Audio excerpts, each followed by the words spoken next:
L'épopée des Templiers, des gardiens du Christ à la tragédie.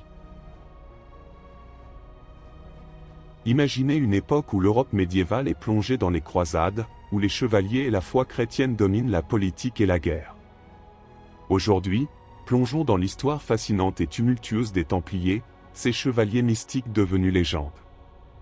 Nous découvrirons ensemble leur origine, leurs exploits, leur pouvoir grandissant, et enfin, leur chute tragique. La naissance des Templiers. Fondation, en 1119, après la première croisade, 9 chevaliers dirigés par Hugues de Payan fondent un ordre religieux et militaire pour protéger les pèlerins en Terre Sainte. Leur nom, installés dans une aile de l'ancien temple de Salomon à Jérusalem, ils adoptent le nom de pauvres chevaliers du Christ et du temple de Salomon. Le soutien de Bernard de Clairvaux, l'ordre est officialisé en 1129 grâce à ce puissant moine, qui leur donne une mission sacrée et rédige leurs règles austères. Une vie d'ascèse et de discipline, les Templiers font vœu de pauvreté, de chasteté et d'obéissance, mais leur destin les mènera à devenir immensément riches et puissants. Les exploits militaires et le rôle des Templiers.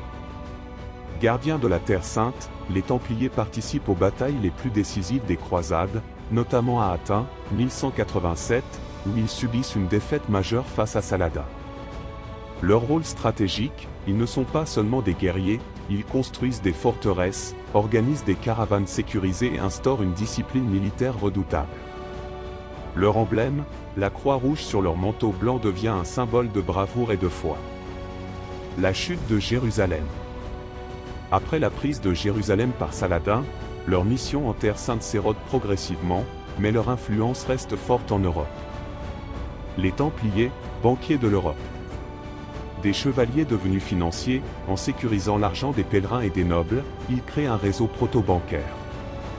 Leur richesse, en recevant des dons, des terres et des privilèges, l'ordre devient immensément riche, bien que ses membres restent fidèles à leurs vœux de pauvreté.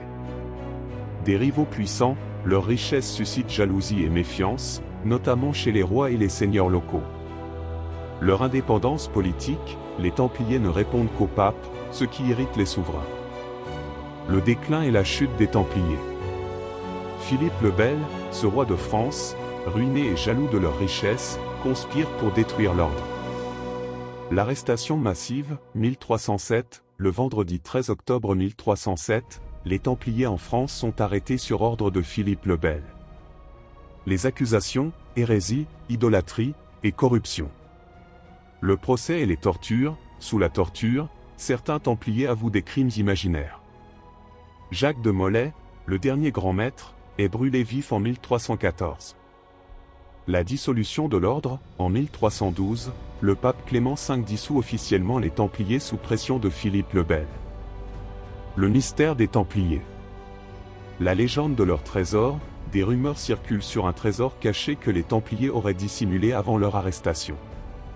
Leur influence posthume, malgré leur disparition, ils alimentent des mythes et des théories jusqu'à nos jours, de la franc-maçonnerie au roman moderne.